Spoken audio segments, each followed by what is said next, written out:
What's up, you guys? Wow, it has been a long week. Before we begin this video, I want to give a quick shout out to my homie, my bro, my boss, Nick Nolan. I appreciate you and your wife giving me this towel. Check it out. I love you so much. I thought that was super sweet of Mrs. Nolan to get it for me, and I really appreciate you guys. And I appreciate you in general. Thank you so much for watching all my videos and supporting this channel. This video is going to be a little bit more serious, okay? Earlier this week, I was in a funk. I was not myself. For like 3 days, I couldn't get out of this mood that I was so stressed out at work, and I didn't want to be there. I wasn't myself, and I couldn't do it.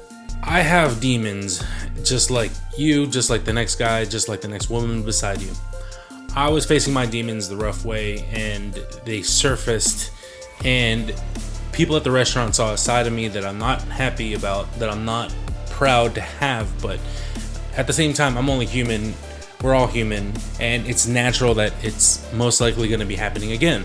So this video is kind of a reminder for myself, as well as anyone else that is dealing with their demons, and it just kind of changes their whole tone while they're at work, especially if you work in a kitchen.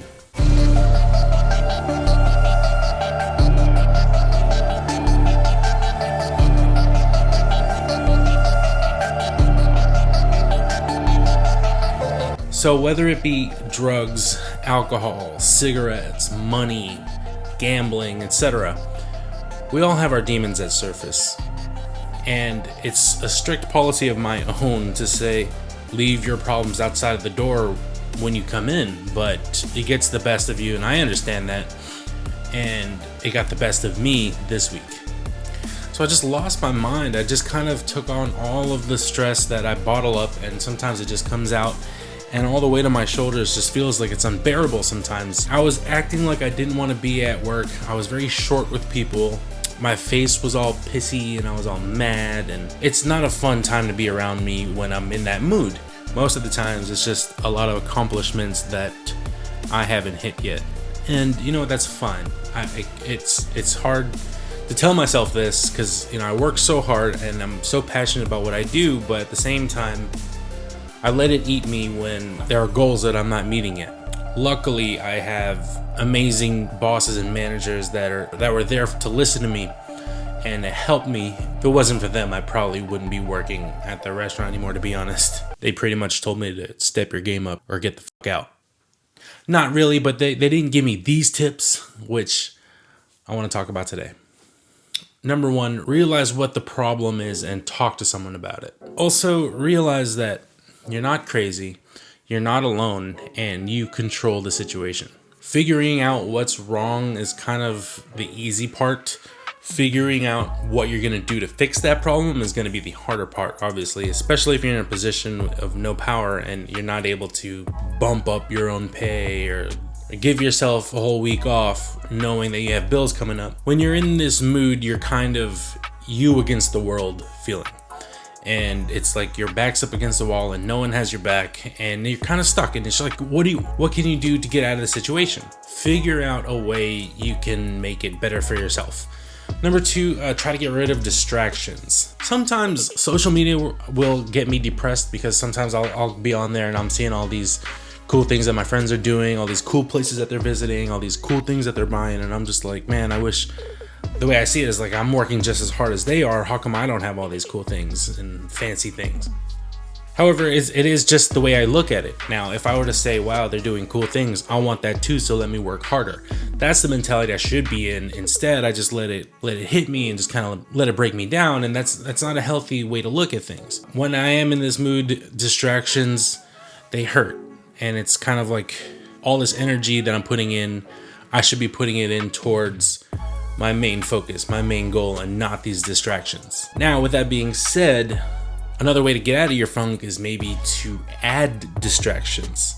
This is gonna sound weird, but sometimes you want to block out what's stressing you out, so you throw in some other things just to kind of cover it up and bury it for a little while, just to ease the tension in your mind. I like to YouTube a lot of things at night just to kind of forget about the stress from the day, and I like to learn new things. Once I become interested in something, I am going to obsess over it. I'm gonna learn as much as I can about it, and that's more knowledge for me in the future when I need it. Sometimes it'll be a DIY project or a new technique of breaking something down or how to prepare something, a new skill set that I could probably practice at the restaurant. Sometimes distractions can actually help, especially when you're at the restaurant and like, you know, sometimes when I go to the bathroom, sometimes in the middle of dinner, I have to go to the bathroom and I can't hold it anymore. So I'll take my phone with me and just I'll play a game. I play Two Dots a lot on my phone. And what that does is keeping my brain active and keeping me on a fast pace when my body is physically not doing anything except pooping. And I can use that in a way of relieving my stress. Not poop. Well, yeah, pooping relieves stress too, but I use Two Dots as a way to escape from the sushi bar and just kind of relax, but at the same time keep my mind going at the same rate as I would be at the sushi bar. Does that make sense?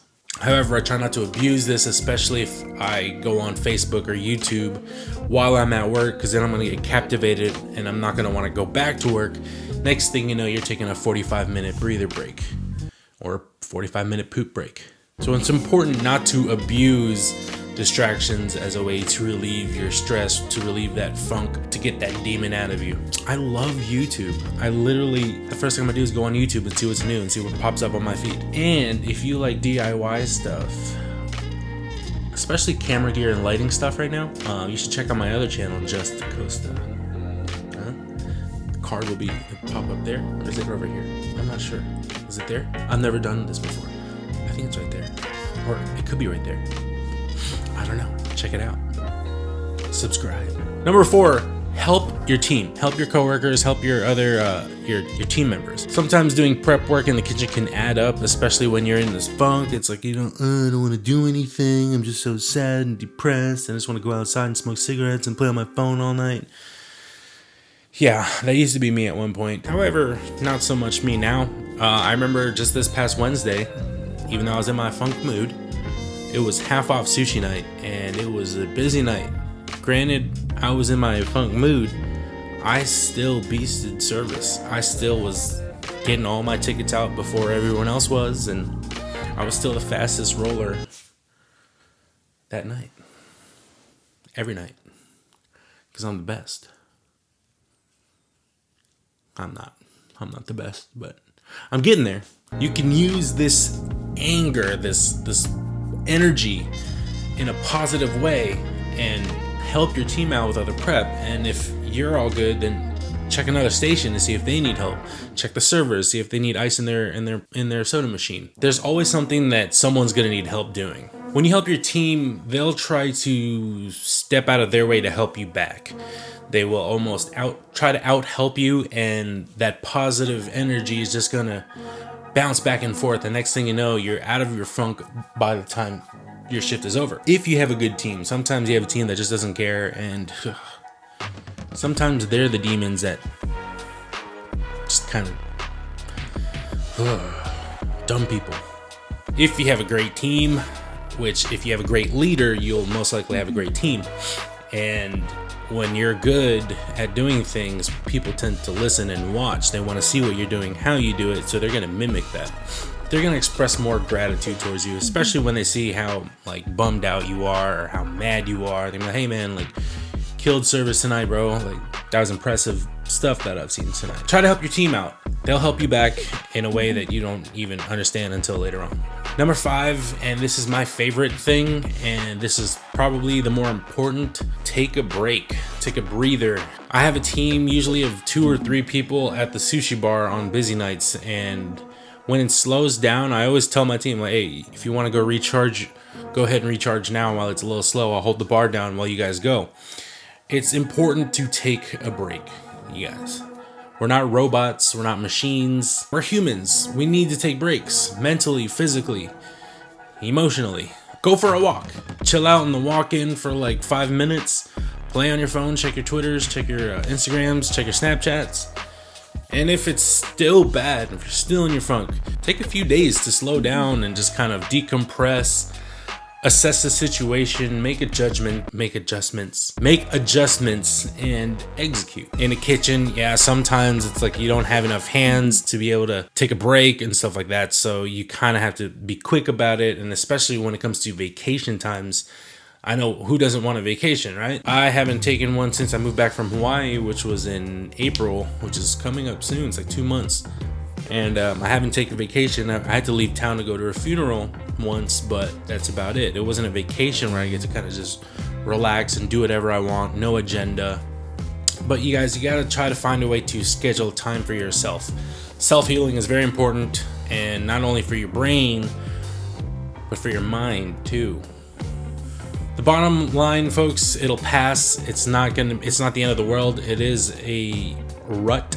It is a funk. And it's not fun. It's gonna be gross and disgusting. But once you pass it, you'll look at it and be like, you'll look back at yourself and say like, wow, I was in such a crappy mood those last few days. How is it that now I feel so much better? Luckily for me, I had today off and yesterday off, and I was able to relax, hang out with my girlfriend, eat some good food, and make this video. And play with some more lighting stuff. So that's pretty cool. But remember, when you're in a funk, emotions are gonna be really high. And it's important, don't make big decisions while emotions are high. I learned that from Naomi, Hannah's sister. Best advice I've ever gotten. Hope you all are doing great. I hope you enjoyed this video, and I hope you guys are getting out of your funks, dealing with your inner demons in the best positive way possible. Remember, if you guys ever need anything, shoot me a message, leave me a comment, and I will always get back to you. Any comments that I get, I always try to reply to them. So hit me up if you ever need anything, if you ever need any advice. All right, love you guys. You better love me too. Remember, I love you so much.